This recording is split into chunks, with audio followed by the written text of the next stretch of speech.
Harper Audio presents I Will Find You by Joanna Connors, read by Laurence Bouvard. Author's Note.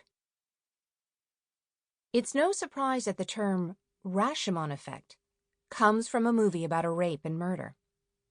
Akira Kurosawa's masterpiece, based on the work of Ryunosuke Akutagawa, tells the story of a violent encounter in the woods through the testimony of 4 characters.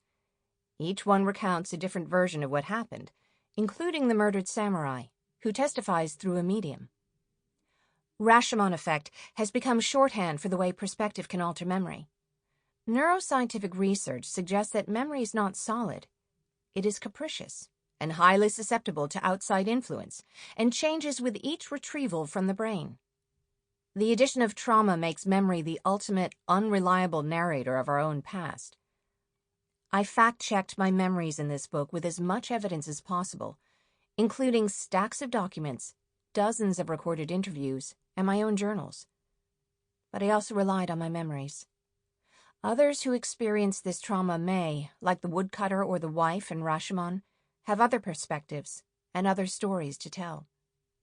To honor their privacy, I have changed the names of some of the people in this book and changed characteristics that might identify them.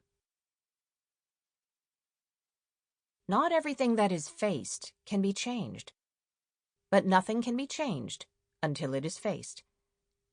James Baldwin. Chapter 1. Be It Remembered. I was 30 years old when I left my body for the first time. When it happened, I had not taken any drugs, not for a couple of years. I was sober, it was the middle of the day, I was working, and I did not believe out-of-body reports any more than I believed a man could bend a spoon with his mind. I worked for a newspaper where facts mattered and skepticism was essential, and I tried to develop the cynicism I saw in older reporters while praying no one would figure out I was a fraud who had no business being in a newsroom. I had just moved to Cleveland from Minneapolis to start work at the Plain Dealer, the city's daily paper, and as it proclaimed in the front-page banner, Ohio's largest newspaper. It was my second job in what amounted to the family trade. My grandfather had worked at the Knickerbocker News in Albany, New York.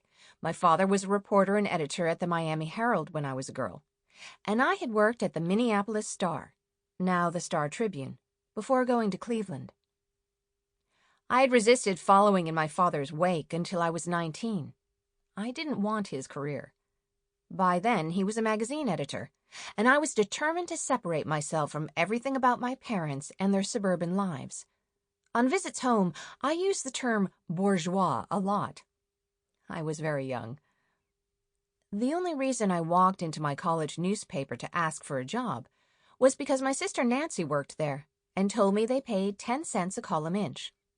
I found my career and met my husband in that little basement newsroom, where I discovered that newspaper work takes you places you'd never get to go otherwise, and introduces you to people you would never come near without a press pass. Even better, newspaper people know how to have fun. I learned that early in life, when I was 7 years old, and my parents had a Miami Herald party in our backyard.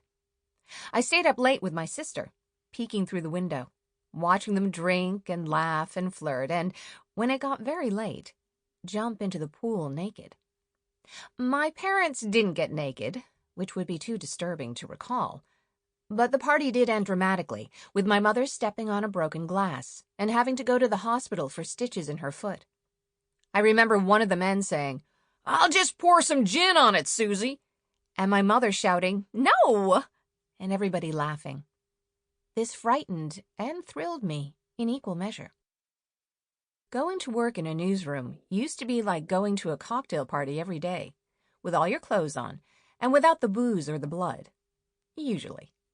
Every newspaper has its feuds, gossip, and vanity. Most have a legend or two of a newsroom brawl. At the Plain Dealer, people swore that a reporter once threw a typewriter, a heavy electric one, at an editor and then left the building, never to return. Everyone remembered the fight. No one remembered the reason for it. Cynicism is both a badge of honor and a professional liability. Sample complete. Ready to continue?